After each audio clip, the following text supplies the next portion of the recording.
এখন খেয়াল করে দেখো, এই 1 নম্বর টিআরএনএ একটা অ্যামিনো অ্যাসিড ছেড়ে দিছিল না, তো ওটা এর সাথে একটা বন্ড তৈরি করে এইখানে চলে আসছে।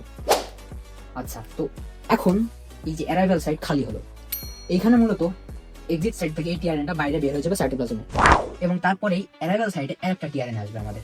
এটা মূলত হচ্ছে 1 নম্বর, এটা 2 নম্বর, এবং অ্যারাইভাল সাইডে 3 নম্বর টিআরএনএ আরেকটা অ্যামিনো অ্যাসিডকে নিয়ে আসবে। আমরা যদি আবার একটা আঁকাই, এখন রাইবোজোমের পি সাইডটা ছিল সিসিজিতে, তো এখন এই চলে যাবে এইইউসিতে, অর্থাৎ এই সাইডে সরে যাবে। স্বাভাবিকভাবে আমরা তো জানি যে রাইবোজোম এমআরএনএকে স্ক্যান করতে থাকবে, তো স্ক্যান করতে করতে আবার সরে গেছে, আবার আমাদের এই যে সাইডগুলো তৈরি হয়েছে, exit site, peptidyl site, arrival site. এখন তুমি খেয়াল করে দেখো যে এখানে সিসিজি এর সাথে সাথে কিন্তু ছিল যে 2 নম্বর আমাদের আরএনএটা, সরি টিআরএনএটা, হ্যাঁ।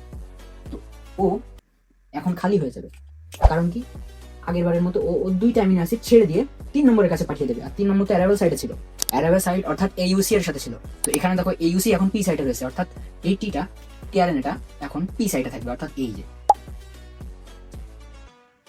3 নম্বরটা পি সাইডে আছে, এবং ওর সাথে তো একটা অ্যামিনো অ্যাসিড ছিলই, ওর সাথে এই 2টা অ্যামিনো অ্যাসিডও যুক্ত হবে, এই যে এই একটা, এই একটা, দুইটা দুইটা তৈরি হয়ে গেল।